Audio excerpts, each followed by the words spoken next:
to tell you a story really quick, a story that I don't think I really tell about Chester.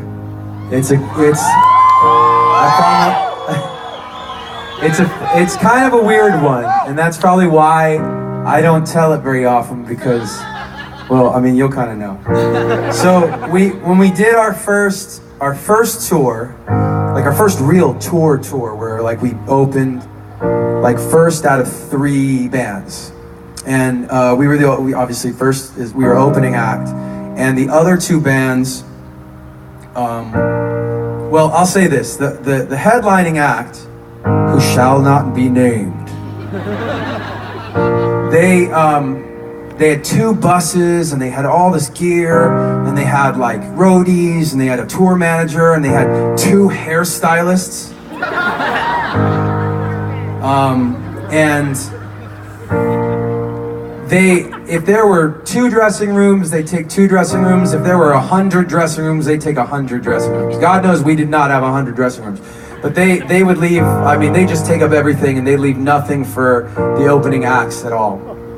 And they would scream at their crew in the middle of their sets, and they fired this one guy and left him in the parking lot after a show. Just mean stuff. And then during that time, our first single, as we started to make our way over to the West Coast, our first single, One Step Closer, started to get on the radio. We were pumped, man. We were running around. We were so excited. I remember we drove into Chester's dad's house in Arizona, and the DJ, just as we drove up, the DJ got on and he said, "This is a brand new band, and apparently the singer is a local guy from Tempe, Arizona. This is Linkin Park with One Step Closer." And they played the song, and we were freaking out. I mean, we ran in the house. He's like, "Pops, it's on the radio, turn on the radio." And Chester's not so quiet voice. So fast forward, we ended the tour, and you know, our next tour wasn't much better, surprisingly, and the tour after that got a little bit better and a little bit better, and eventually, you know, we learned to like really take care of our openers, because we were like, man, we were an opener once and that sucked, and like when people, you know, open for us, like we want to make sure that they know they're welcome and we give them space. So first of all, can we please make some noise for Dan Broco, who opened tonight?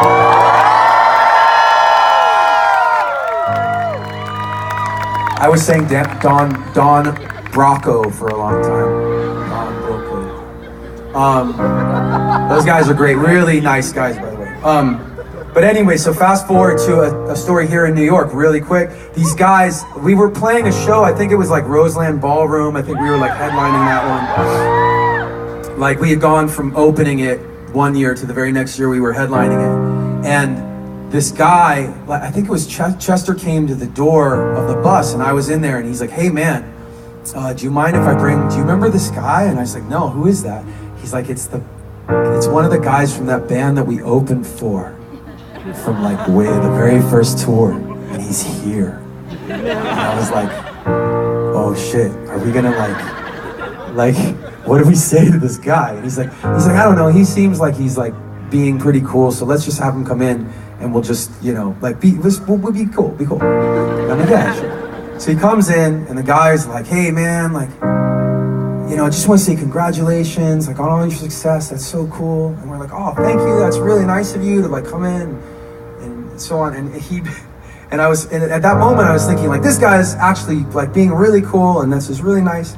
And then he says, "You know, I think back about all those times and how popular you guys got, and I think it should have been us."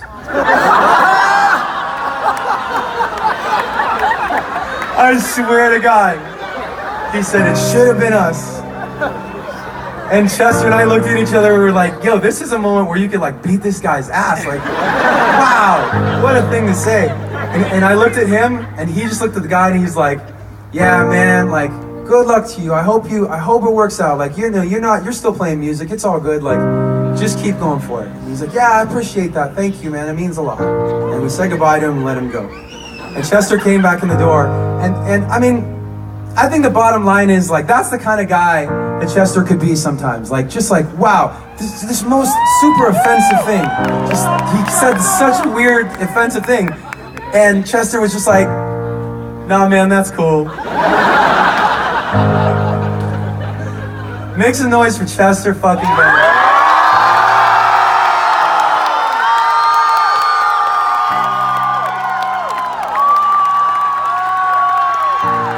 And like I said, these shows, I want you to understand, like, my perspective on it is modeled. Chester! Chester! Chester!